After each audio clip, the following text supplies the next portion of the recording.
Hello everyone.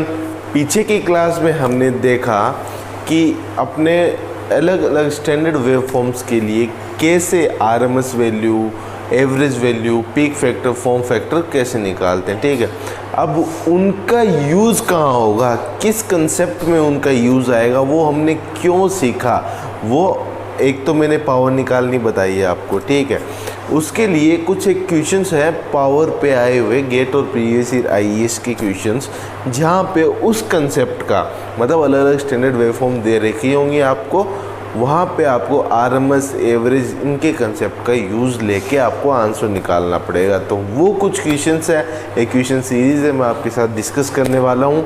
एक दो lecture लग जाएंगे। आज पहला पार्ट है उसका, कल इसके दूसरे पार्ट को देख लेंगे अपने। ठीक है, तो ये कुछ क्वेश्चन दिख रहे होंगे आपको, 4 क्वेश्चन है, ये 3 आईएएस के क्वेश्चन है और 1 गेट का क्वेश्चन है। तो अपने ये 4 क्वेश्चन डिस्कस करते हैं, आप लोग पॉज करके नोट करो।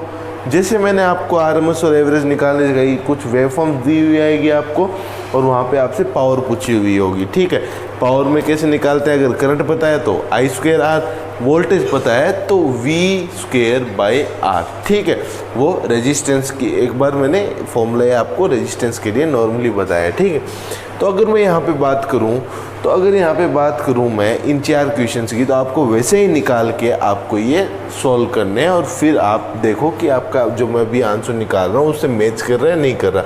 तो पॉज करके ये सॉल्व करो, फिर अपने आगे बढ़ते हैं। ठीक है, तो अभी जो पहला क्वेश्चन है उसका देखते हैं अपने।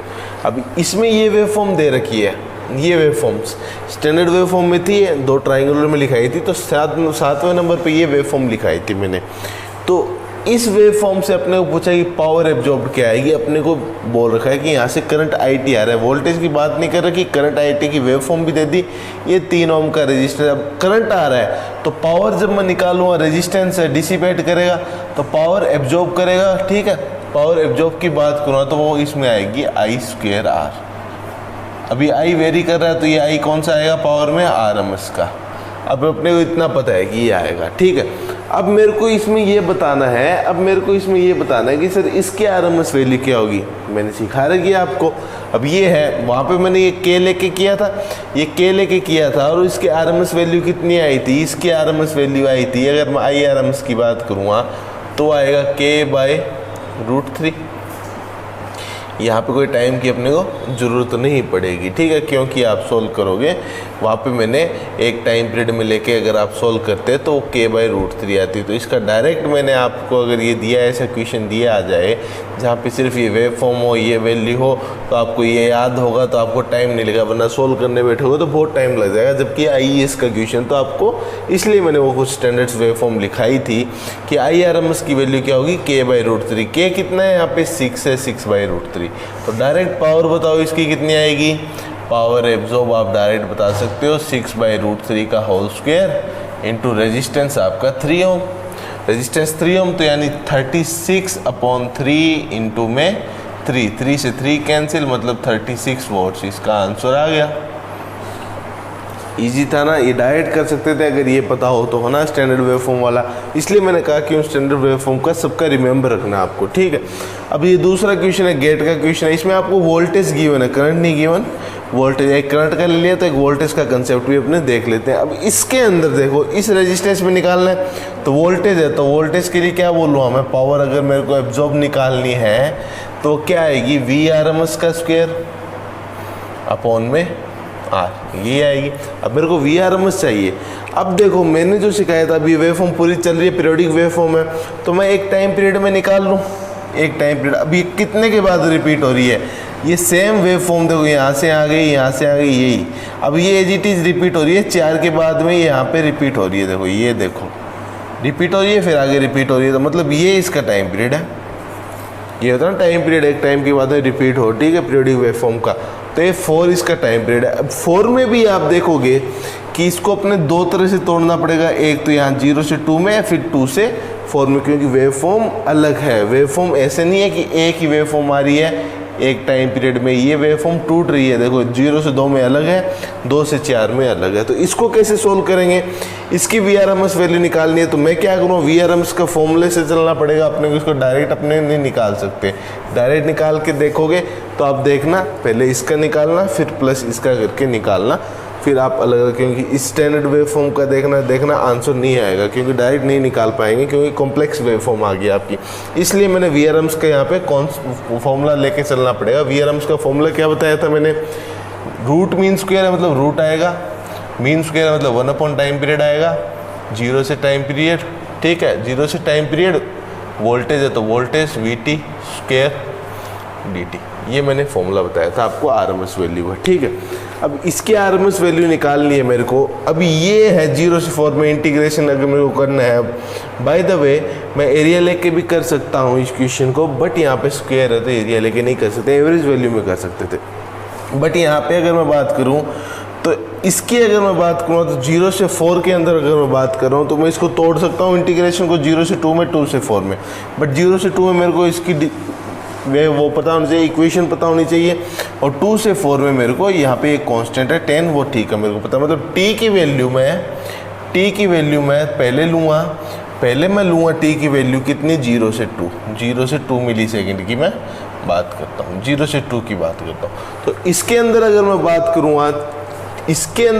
बात करूँगा तो इस वेवफॉर्म की इक्वेशन बताओ कितनी आएगी, v किसके बराबर होगा। अगर मैं ये बात करूँ लीनियर इक्वेशन है, स्लोप कुछ नहीं है, इसका स्लोप कुछ नहीं है क्योंकि ओरिजिन से पास, स्लोप तो है, इंटरसेप्ट कुछ नहीं है क्योंकि ओरिजिन से पास हो रही है, तो y बराबर mx होगा, c कुछ नहीं होगा इसका क्योंकि ओरिजिन से पास हो रही है, तो c की वैल्यू आपकी 0 होगी, ठीक है, क्योंकि यहाँ पे 0 0 करोगे तो c की वैल्यू 0 आ जाएगी। अब y बराबर mx, इसका स्लोप निकालो, तो y क्या है आपका, वोल्टेज VT, स्लोप किसका है आपका, स्लोप कितना है, y2 minus y1 upon x2 minus x1, मतलब 10 माइनस 0 अपॉन 2 माइनस 0 यानी 5, और x क्या है t, तो VT आपका आ गया 5t, VT आपका कितना आ गया 5t आ गया 0 से 2 के अंदर। इसके बाद 2 से 4 में तो कांस्टेंट है, t की वैल्यू अगर 2 से 4 की अगर मैं बात करूँगा, t की वैल्यू 2 से 4 की बात करूँगा तो ये आपका 10 वोल्ट है, 10 है, ठीक है। अब मैं यहाँ पे इंटीग्रेशन को तोड़ के इसको सोल्व कर सकता हूँ, कैसे, देखो अगर मैं इसका रूट में बात करता तो 1 time period, 1 total time period कितना आपका 4 है। अब इस इंटीग्रेशन को तोड़ दो, 0 से 2 तक कितना है 5t का स्क्वायर dt प्लस 2 से 4 तक आपका 10 है तो 10 का स्क्वायर dt, ये आपका आ गया यहाँ पे फाइनली। अब इसके बाद अगर मैं बात करूँ इसके बाद अगर मैं बात करता हूँ, ये ऊपर वाला इरेज कर रहा हूँ, आप लोगों ने नोट कर लिया, ऊपर वाला मैं इरेज कर रहा हूँ, ठीक है। इसके बाद अगर मैं बात करूँ, यहाँ पे देखो बात करूँ इसकी, तो यहाँ पे अगर मैं बात करूँ तो अंडर रूट 1/4 5t का स्क्वायर इंटीग्रेशन 0 से 2 25t square dt plus 2 to 4 10 का स्क्वायर 100 dt। इसको आगे सोल्व करोगे तो क्या आएगा आपका 25/4 में बाहर ले लूँ और टी स्क्वायर का इंटीग्रेशन होता है t³ by 3, ठीक है। t की पावर n का कितना होता है, t की power n plus 1 upon n plus 1, इसकी लिमिट आप लगा दो 0 से 2 प्लस 100, 1 का होता है t, है ना, क्योंकि t की पावर 0 यानी 1 हो गया, t की पावर 0 प्लस 1 अपॉन 0 प्लस 1, ठीक है। तो ये 2 से 4 कर दो, ये आएगा, ठीक है, ये आएगा, ये 1/4 आपका बाहर रहेगा, इस पूरे के बाहर है 1/4, है ना, इस पूरे के बाहर है, ये 25 ऐसे लिखा, ये 1/4 मैंने यहाँ ऐसे लिख दिया, ठीक है, ये आपका आ गया। अब इसके बाद अगर मैं बात करता हूँ तो ये 1/4 बाहर आ गया, 4 का रूट 2 होता है तो 1/2 हो गया, 1/2। इसके बाद में अगर मैं बात करूँगा इसके बाद बात करूँगा तो 25 आपका t³ में लगाएंगे तो यहाँ पे पहले 2 रखूँगा तो 8/3 हो जाएगा आपका, 8/3 प्लस 100 अब यहाँ पे t की जगह 4 2 तो 4 माइनस 2 यानी 2 हो जाएगा ये आपका, ठीक है। अब ये आ गया आपका। अब इसको फिर सोल्व करो, इसको फिर सोल्व करोगे तो कितना होगा 1/2, 25 इंटू 8 करोगे तो 25 इंटू 8 करोगे तो कितना आएगा आपका 25 इंटू 8 करो 200/3 प्लस ये 4 माइनस 2 200, ठीक है। तो ये हो जाएगा आपका 1/2 अंडर रूट के अंदर 200 इंटू 3 6 एलसीएम लूँगा तो 600 प्लस 800/3 हो जाएगा ये 800/3। अब 800/3 कितना होता है आपका 800/3 आपका कितना होता है 1/2, यहाँ मैं करूँगा तो 800/3 मेरा कितना आएगा, इसको अगर मैं करूँ तो 3 से डिवाइड करूँ 3 2 जा 6 2 0 3 5 3 6 जा 18 2 0 266.66 ये आ गया आपका, ये आ गया आपका। अब ये जो आया है आपका ये 266.66 आया है, इसका रूट निकालोगे, इसका रूट आपका देखो 16 का रूट क्या होता है, 16 का स्क्वायर क्या होता है आपका 16 का स्क्वायर 256 होता है। तो अप्रोक्सीमेटली अगर मैं लेके चलूँ यहाँ पे तो ये आएगा आपका 16 पॉइंट और तो ये 16.4 के करीब आएगा अपॉन में 2 यानी 8.2 मैं मान के चलता हूँ अप्रोक्सीमेटली, इसका ये आ गया 8.2 अपनी VRMS वैल्यू आ गई। तो अपने को क्या निकालना है, पावर एब्जॉर्ब निकालनी है। तो पावर एब्जॉर्ब इसकी कितनी आ जाएगी 8.2 का स्क्वायर डिवाइड बाय रेजिस्टेंस 2, ये आपका आंसर आ जाएगा। और इसका आंसर कितना होगा, पावर एब्जॉर्ब का कितना आंसर आ जाएगा, ये VRMS की वैल्यू आई है ना 8.2। तो इसका अगर आप देखोगे, इसका आप अगर देखोगे तो ये कितना होगा 8.2 का स्क्वायर यानी 64.04 64 पॉइंट कितना आएगा 8.2 इंटू 8.2 करो 8.2 इंटू 8.2 यानी 4 8 टू 16 8 टू 16 8 8 जा 64। तो ये आपका 4 6 6 12 5 6 6 तो 66.24 डिवाइड बाई 2 यानी 3.12 वॉट्स, ये इसकी आंसर आ जाएगा। सही है, समझ में आई ना बात, कुछ नहीं है, कैलकुलेशन है तो आप खुद भी कर सकते हो। बस आपको कंसेप्ट समझना था कि अगर ऐसा क्वेश्चन आ जाए तो पहले इसकी इक्वेशन लिखो, इसकी लिखो, एक टाइम पीरियड के अंदर एज इट इज़ आपका VRMS का फॉर्मूला लगा दो आप। तो ये 2 क्वेश्चन आप लोग नोट कर लो, फिर मैं आगे वाले दोनों क्वेश्चन आपके साथ डिस्कस करता हूँ इसी कंसेप्ट पे आपका ये क्वेश्चन है, ये मैंने आपके लिए होमवर्क पे दिया है, ठीक है। ये आपका होमवर्क का क्वेश्चन है। इसमें आपको क्या निकालना है, इसमें आपको निकालना है आपकी RMS value, average value, peak factor, form factor और V पीक टू पीक, ये सारी वैल्यू निकालनी है। करोगे कैसे, पहले इसका टाइम पीरियड देखना, टाइम पीरियड देख रहे हो, हिंट दे रहा हूँ मैं। तो इसका टाइम पीरियड क्या बोलोगे आप, अब आप में से कोई कहेगा सर इसका टाइम पीरियड तो ये होगा, इसका टाइम पीरियड तो ये होगा, फिर इसके बाद ये रिपीट, ये नहीं होगा, आप गलत बोल रहे हो। इसका टाइम पीरियड होगा ना, आपने देखा नहीं ध्यान से, इसका टाइम पीरियड होगा वो ये होगा, इसका टाइम पीरियड होगा वो ये पूरा यहाँ, क्योंकि इसके बाद में ये वापस से रिपीट हो रही है। देखो इसके बाद में ये वापस से वही आ रही है, ये यहाँ तक चलेगी, फिर रिपीट हो रही है। मतलब इसका जो टाइम पीरियड होगा वो 0 से 8 तक होगा, मतलब ये इसका टाइम पीरियड है वेवफॉर्म का। तो आपको क्या करना है, आपको 0 से 4 में लेना है, 20 वोल्ट है पता है, ठीक है, वोल्ट है ना, तो VRMS की वैल्यू निकाल लोगे, है ना, फॉर्मूले में रख के। फिर 4 से 6 के अंदर इस लाइन की इक्वेशन देख लेना, ठीक है। फिर 6 से 8 में 0 है, तो आपको VRMS निकालनी है, एवरेज निकालनी है, पीक फैक्टर निकालना है। पीक फैक्टर क्या होता है, peak factor V maximum upon VRMS। Form factor क्या होता है, RMS अपॉन एवरेज। और peak to peak value minimum value maximum value minus minimum value का मॉडुलस, ठीक है। तो ये आपको डिफरेंस निकाल के ये पूरा ये आपका होमवर्क है, ये क्वेश्चन आपको करना है एज इट इज़, जैसे अपनों ने पहले वाला क्वेश्चन किया एज इट इज़ वैसे ही है, इक्वेशन निकाल के आपको सोल्व करना है। वो देखो 4th क्वेश्चन आई इसका क्वेश्चन, ये आपके लिए होमवर्क है, ठीक है। मैं इरेज कर रहा हूँ, आप लोग नोट कर लेना पॉज करके, ठीक है। इरेज कर रहा हूँ मैं, ठीक है, आप देख लो, नोट कर लो, आपको दिख रहा होगा एकदम, नोट कर लो, ठीक है। मैं इरेज कर रहा हूँ फिर। तो अब इसके बाद में अपना जो 4th क्वेश्चन है, ये IES में आया हुआ क्वेश्चन है, ठीक है।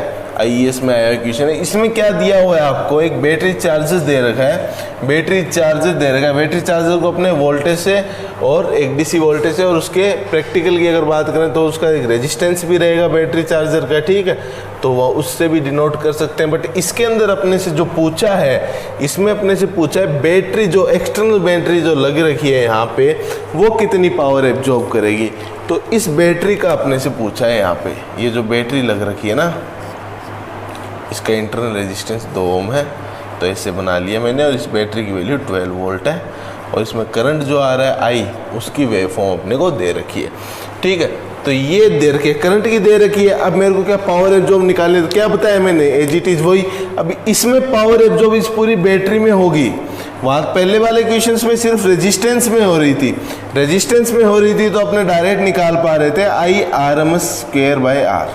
अब करंट तो सेम ही रहेगा, करंट सेम ही रहेगा, बट बैटरी क्या है आपकी, डीसी है ना, बैटरी आपकी डीसी है, तो इसके अंदर जब आप पावर निकालोगे, इसके अंदर जब आप पावर निकालोगे, वो आप निकालोगे एवरेज वैल्यू लेके। क्यों? क्योंकि डीसी है ना, डीसी है, तो इसकी जब आप वैल्यू निकालोगे वो आएगी V/I, ठीक है। तो ये आप इसकी डीसी की बैटरी वोल्टेज पता है, रेजिस्टेंस के अंदर I/RMS²/R, आई सेम रहेगा, ठीक है। तो यहाँ पे इसकी एवरेज वैल्यू निकाल के और इसमें इसकी RMS वैल्यू निकाल के, तो ये आप सोल्व करके देखो, फिर मेरा सॉल्यूशन प्रीफर करना। मैंने एक हिंट दिया आपको, अब ये आप एक बार सोल्व करके देखो, ठीक है। तो आप लोगों ने कोशिश की होगी, अब मैं इसका आपको सॉल्यूशन बताता हूँ कि कैसे होगा। चलो सबसे पहले रेजिस्टेंस में बात करेंगे, डिसिपेट करेगा पावर को, एब्जॉर्ब होगी पावर, कितनी होगी, कितनी होगी पावर एब्जॉर्ब, इसमें कितनी होगी, I/RMS², तो I/RMS निकालनी पड़ेगी। I/RMS निकालने के लिए मैंने क्या बताया आपको कि भैया ये वेवफॉर्म है, इसका टाइम पीरियड देख लो, इसका टाइम पीरियड आप बता सकते हो डायरेक्ट कि सर ये 5 है ना शुरू का, ये टाइम पीरियड है जिसमें 0 से 3 पे अपने एक बार ले लेंगे, फिर 3 से 5। तो टाइम अगर मैं 0 से 3 की इसमें बात करता, तो वहाँ पे इस वेवफॉर्म की इक्वेशन बताओ क्या आएगी। अब ये ओरिजिन से पास नहीं हो रही, मतलब इंटरसेप्ट भी आएगा, तो क्या आएगा, y-y1 अब कितना है इसमें, 2 लेके, करंट लेके चल रहा हूँ ना, 2 लिया, equal to slope x2 - x1, y2 - y1 upon x2 - x1। तो y2 मतलब 5 - y1 यानी 2 अपॉन x2 यानी 3 - x1 यानी 0 अपॉन में इंटू में x - x1। अब इंटू में x - x1, x क्या आपका t मिली सेकेंड में -0। तो अब y की जगह अपने यहाँ पे क्या लिखता हूँ, करंट है तो करंट लिख दूँ। करंट की इक्वेशन बताओ कितनी आ जाएगी, -2, 3/3 1 हो गया t। तो अगर मैं IT की बात करूँ, IT आ जाएगा आपका t+2, IT आ गया t+2, 0 से 3 सेकेंड में, और 3 से 5 सेकेंड में आपका 2 है। t की वैल्यू जब 3 से 5 है, उसमें आपका 2 है, उसमें आपका 2 एम्पियर का करंट है। तो अब मैं इसकी वैल्यू निकाल सकता हूँ। I/RMS की जब मैं बात करूँ तो वो आप कैसे निकालोगे, 1 टाइम पीरियड 5, ठीक है। इंटीग्रेशन 0 से अगर मैं बात करूँ, तोड़ देता हूँ इंटीग्रेशन, वो डायरेक्ट 0 से 3 में वोल्टेज का स्क्वायर t+2 का स्क्वायर dt, करंट का स्क्वायर, सॉरी करंट का स्क्वायर dt जो भी फंक्शन है उसका स्क्वायर, इंटू 3 से 5 में कितना है आपका 2 का स्क्वायर dt कर सकते हैं। फिर इसका अंडर रूट कर दो, ये RMS वैल्यू आएगी, कितनी आएगी देखो, निकाल लो, 1/5। इसका आप करोगे तो 0 से 3 t²। अब 0 से 3 लिमिट डायरेक्ट करना सीखो, स्टेप को एलिमिनेट करना सीखो। 0 से 3 लिमिट आपकी, अब देखो t² आएगा, a+b का स्क्वायर है, तो इसको अगर मैं देखूं तो कितना आएगा, t² + 4t आएगा ना। अब t² का क्या इंटीग्रेशन होता है, t³ 3 डायरेक्ट लिख दिया मैंने, 4 का 4t प्लस 4t का 4t²/2 यानी 4 × t²/2, 2 से 4 कैंसिल तो 2t², ये बचेगा, प्लस 4t आएगा यहाँ 3 से 5, 2 का स्क्वायर 4 और 1 का इंटीग्रेशन d, तो 3 से 5। तो यहाँ पे अगर मैं बात करूँ तो 1/5, यहाँ पे आप लिमिट लगाओ, 3 रखो, इसके अंदर 3 की क्यूब 27/3, ठीक है, प्लस 4 × 3 12, प्लस 4 2 प्लस 3 3 9 2 18, 0 रखेंगे तो 0 हो जाएगा, ये बच गया, प्लस 5 4 20 -12, ये आएगा, ठीक है। इसके पूरे का आप ब्रैकेट लगा दो फिर यहाँ पे बाहर। अब इसके बाद बात करूँगा तो √1/5 ये कितना हो जाएगा आपका, 3 से डिवाइड करेंगे तो 9, 9, 12 और 9 21, 21 और 18, 21 और 18 आपका 39 हो गया, प्लस 39 प्लस में 20 - 12 8 प्लस 20 - 12 8 कर देंगे तो ये आपका आ गया। तो ये कितना आ गया 1/5, 39 और 8 कितना होगा आपका इंटू 47, 47/5 ये आपका रूट आ गया। ये किसकी वैल्यू आ गई, IRMS की वैल्यू आ गई कि भैया 47/5 ये आ गई। अब आगे अपने क्या करेंगे, आगे इसका देखेंगे तो अपने को पता है, अगर मैं रेजिस्टेंस में बात करूं, रेजिस्टेंस में IRMS का स्क्वायर बाय R आएगा, इंटू R आएगा। तो IRMS का स्क्वायर, तो IRMS ये है, इसका स्क्वायर कर दो 47/5 का स्क्वायर।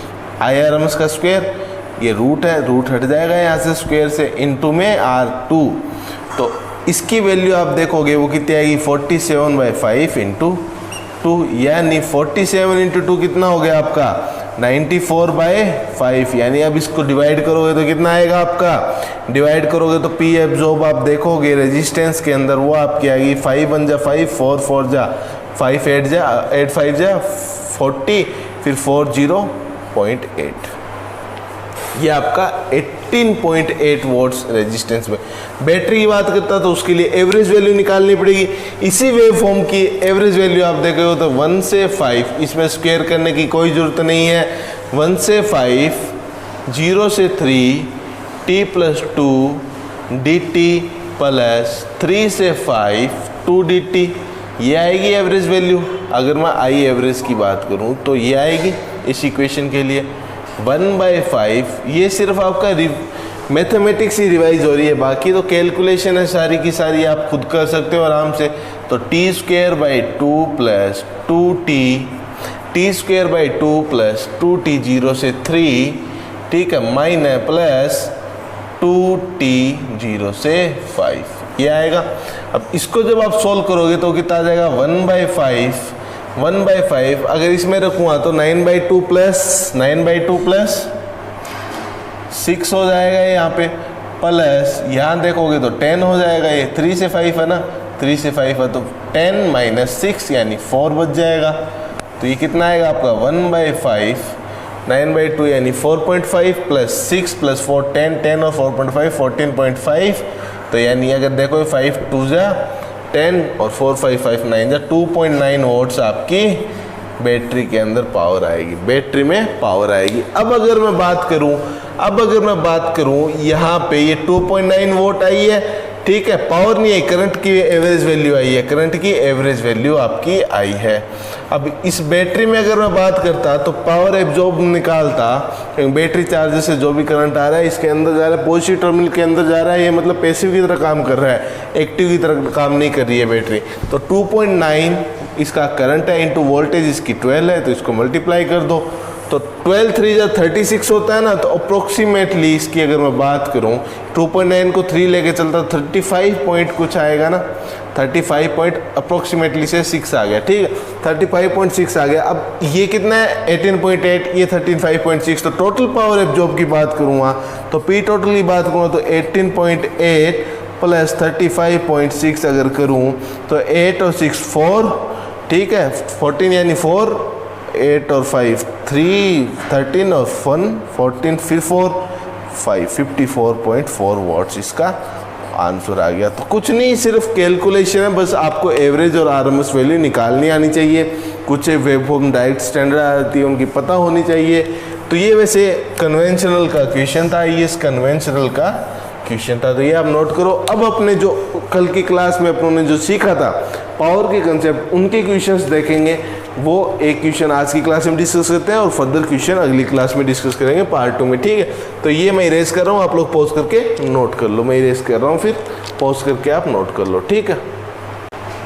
अब ये एक क्वेश्चन वेव फॉर्म पे अपने डिस्कस कर लेते हैं, फिर आगे की क्लास में और हार्ड लेवल के क्वेश्चन देखते हैं। ये भी गेट में आया हुआ क्वेश्चन है, ठीक है। देखो जो क्वेश्चंस आएंगे ना वो इतने हार्ड नहीं आते हैं। अब इस क्वेश्चंस में आपको कैलकुलेटर की जरूरत पड़ेगी। क्योंकि वो मैं आगे बताऊँगा किस कंसेप्ट में पड़ेगी, क्यों पड़ेगी। बट जो पोलर फॉर्म को जब आप रेक्टेंगुलर में कन्वर्ट करते हो, रेक्टेंगुलर को पोलर में कन्वर्ट करते हो, तब आपको वहाँ एंगल निकालोगे, मैग्नीट्यूड निकालोगे तो कैलकुलेटर की जरूरत पड़ेगी। तो गेट वर्चुअल कैलकुलेटर रहता है आपके पास में, वहाँ पे आपको उसका यूज़ लेना पड़ेगा। और कुछ हिंट दिए मैंने यहाँ पे आपको ताकि अपने इस क्वेश्चन को सोल्व कर पाएँ, ठीक है। तो अब ये क्वेश्चन है, अब इस क्वेश्चन में मैंने आपको सिखाया था कोई ऐसे वेवफॉर्म आ जाए फोरियर सीरीज के कंसेप्ट से, तो आपको कैसे सॉल्व करना है, डील कैसे करना है। तो इसमें आपको एक वेवफॉर्म दे दी वोल्टेज की, उसमें आपको आरएमएस वैल्यू पूछी है जब ω2 = 2ω1 और ω2 और ω1 बराबर और इसकी एवरेज वैल्यू। अब एवरेज वैल्यू की बात अगर मैं करूं तो आपको पता है साइन की तो एवरेज वैल्यू 0 होती है, कोस की भी और साइनसोइडल कोई भी फंक्शन हो उनकी एवरेज वैल्यू 0 होती है। तो डायरेक्ट मैं बोल दूं सर इसकी एवरेज वैल्यू में तो कोई दिक्कत नहीं है, एवरेज वैल्यू तो सर इसकी 6 आ गई। बट आरएमएस वैल्यू सर इसकी क्या होगी, आरएमएस वैल्यू। अब पहला केस है ω2 = 2ω1। मैंने वहाँ बताया था जब अपने ये डिस्कस कर रहे थे 1-2 क्लास पहले कि जब ओमेगा बराबर नहीं हो, जब फ्रीक्वेंसी बराबर नहीं हो तो अपने आरएमएस जो निकालते हैं उसका क्या कंसेप्ट बताया था मैंने, उसमें बताया था मैंने स्क्वायर कर दो एज इट इज 6 का स्क्वायर प्लस 20/√2 का स्क्वायर प्लस 10/√2 का स्क्वायर। फेज का कोई यहाँ पे मायने नहीं है, फेज सिर्फ आपको बताएगा कि पहले आ रही है बाद में आ रही है वेव फॉर्म, थोड़ा कितने टाइम पहले आ गई कितने टाइम बाद में आ गई। एम्पलीट्यूड पे कोई फर्क नहीं पड़ेगा, तो वैल्यू पे कोई फर्क नहीं पड़ेगा। तो 36 प्लस ये कितना हो गया 400/2 यानी 200 प्लस 100/2 यानी 50, तो ये कितना हो गया 250 प्लस 36 यानी √286। इसका ये आपका आ गया √286, इसकी आरएमएस वैल्यू आ गई, ठीक है। अगर मैं इसका दूसरा केस बात करता हूँ ω2 और ω1 बराबर ले लेता तो उस केस में अपने को डायरेक्ट नहीं निकाल सकते। पीछे हमने देखा था कि इनको फेजर में कन्वर्ट करना पड़ेगा, फिर फेजर एडिशन करना पड़ेगा ना, जब अपने डिस्कस कर रहे थे। देखो डायरेक्ट पूछ लिया, तो इसके जब अपने बात करेंगे ना तो ये दोनों जो है इन दोनों की ω2 और ω1 सेम है, पहले इन दोनों को लेके चल रहा हूँ। यहाँ पे फ्रीक्वेंसी बराबर होगी, फ्रीक्वेंसी जब बराबर होगी तो मैं कह सकता हूँ कि मैं इसको कैसे सॉल्व करूँगा। इन दोनों की अगर मैं बात करूँ तो ω1t + 25 है प्लस 10 cos ω2t - 25 है। अब मेरे को पहले तो इनको एक ही साइन या कोस में कन्वर्ट करना पड़ेगा। अगर मैं एक ही साइन या कोस में कन्वर्ट करता हूँ, इसको एक ही साइन या कोस में कन्वर्ट करता हूँ तो इसको मैं रेफरेंस लेके चल रहा हूँ साइन को, ठीक है। तो इसका मैग्नीट्यूड 20 और इसका एंगल कितना हो जाएगा आपका 25 डिग्री, ठीक है। पोलर फॉर्म में इसको मैंने कन्वर्ट किया। अब दूसरा अगर मैं बात करूँ अभी 10 कोस ये है, अब रेफरेंस मैंने साइन को लिया तो इस कोस फंक्शन को साइन में कन्वर्ट करना पड़ेगा, है ना। फेजर एडिशन करना है तो मेरे को ऐसे लिखना है, तो कोस को जब साइन में कन्वर्ट करना पड़ेगा तो मेरे को पता है sine 90 + theta, sine second quadrant में पॉजिटिव होता है, साइन फर्स्ट क्वाड्रेंट में भी पॉजिटिव होता है। तो अगर मैं इसकी बात करूँ तो साइन 90 + थीटा प्लस वाला लेके चल लूँ तो साइन इसको लिख सकता हूं मैं 90 + थीटा कितना है ω2t - 25, ठीक है। यहाँ फ्रीक्वेंसी डबल हुई थी, उससे आरएमएस वैल्यू पे कोई फर्क नहीं पड़ेगा, क्योंकि फ्रीक्वेंसी से आरएमएस वैल्यू पे कोई फर्क नहीं पड़ेगा, क्योंकि निकालेगा सेम ही। फ्रीक्वेंसी डबल होने पे अपने को पता लग गया कि फ्रीक्वेंसी सेम नहीं है, निकाल सकते हैं, ठीक है। बट यहाँ पे फ्रीक्वेंसी दोनों सेम होगी तो मेरे को इसमें फेज में कन्वर्ट करना पड़ा। अब 90 में से 25 गया कितना होता है, 90 में से 25 65। तो यहाँ पे अगर मैं लिखना चाहूँ तो 10 साइन को रेफरेंस लिए ही था तो यहाँ पे 65 हो गया। अब देखो मैंने हिंट दे रखी है आपको, 20 एंगल 25 डिग्री की इसमें रेक्टेंगुलर फॉर्म में ऐसे कन्वर्ट करते हैं और 10 65 को रेक्टेंगुलर फॉर्म में कन्वर्ट करते हैं। तब ये आता है, कैसे करोगे कन्वर्ट, ये जो है यहाँ पे इसको लिखोगे cos theta plus j sin theta में, इसको एंगल को लिखोगे cos theta plus j sin theta में, ठीक है। फिर आप इसको 20 से मल्टीप्लाई करके 10 से मल्टीप्लाई करके देखोगे तो पहले की वैल्यू ये आएगी, दूसरे की वैल्यू ये आएगी, ठीक है। एंगल आपको दे रखा है, ये आप वर्चुअल कैलकुलेटर में करके देखना है, इसलिए मैंने हिंट वाइज यहाँ लिख लिया। तो इसको अगर मैं करूँगा 18.112 प्लस j 8.45 प्लस 10 65 को पूरे को क्या लिखता हूँ 4.23 प्लस j 9.06। अब इनको ऐड करूँगा तो ये कितना आएगा आपका, अगर यहाँ देखूँ तो 5 2 और 1 आपका 3 हो गया, 8 18 और 4 आपका 22.35 प्लस जे 8.45 और 9.06 देखो तो 5 और 6 11 हो गया, 4 और 0 4 और 1 आपकी ऊपर थी, 1 आपका आ रहा था तो वो आपका इसमें ऐड हो गया तो 5 हो गया, 0.8 और 9 आपका 17 होता है तो 17.51 आ गया आपका। ठीक है, 1 कैरी थी वो मैंने यहाँ पे ऐड कर दी। तो ये जो वैल्यू है देखो ये भी मैंने हिंट में दे रखी है आपको, ये रही। अब इसको जब मेरे को वापस पोलर में कन्वर्ट करना है तो मैं लिख सकता हूँ 28.39, कैलकुलेटर से देखोगे आप तो 38.08 ये आ गया। अब रेफरेंस मैंने साइन लिया था तो इसको मैं साइन में कैसे लिखूँगा, 28.39 sine omega 2t plus 38 plus है तो प्लस ये आएगा 38.08 ये आ गया। अब ये फंक्शन आ गया एक और मेरा 6 बच गया, इन दोनों को सोल्व करके मैंने फेजर एडिशन कर दिया, ये आ गया। ठीक है, फेजर एडिशन मैंने वहाँ कहा था कि क्वेश्चन में देखेंगे तो आपको समझ में आ गया हो तो कैसे ऐड करना है।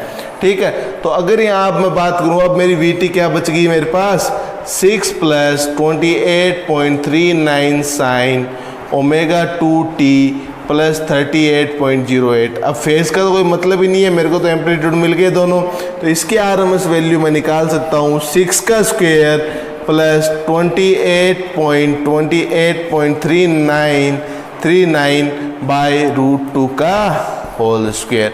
अब ये जो वैल्यू आप सोल्व करनी है आपको, इसको कैलकुलेटर में रख के आप सोल्व कर लेना, आपकी RMS वैल्यू आ जाएगी। तो आज की क्लास में हमने बेसिक क्वेश्चन देखे, RMS की यूज़ से, एवरेज वैल्यू के यूज़ से अपने कैसे पावर निकालते हैं, कैसे एक वेव फॉर्म आ जाए तो उसकी कैसे RMS वैल्यूज निकालते हैं डिफरेंट फ्रीक्वेंसी पे, फ्रीक्वेंसी बराबर हो तो फेजर एडिशन कैसे करते हैं। ठीक है, अगले पार्ट 2 में अपने कुछ क्वेश्चंस और देखेंगे प्रीवियस एग्जाम में आए हुए। ठीक है, okay, have a good day, thank you, bye.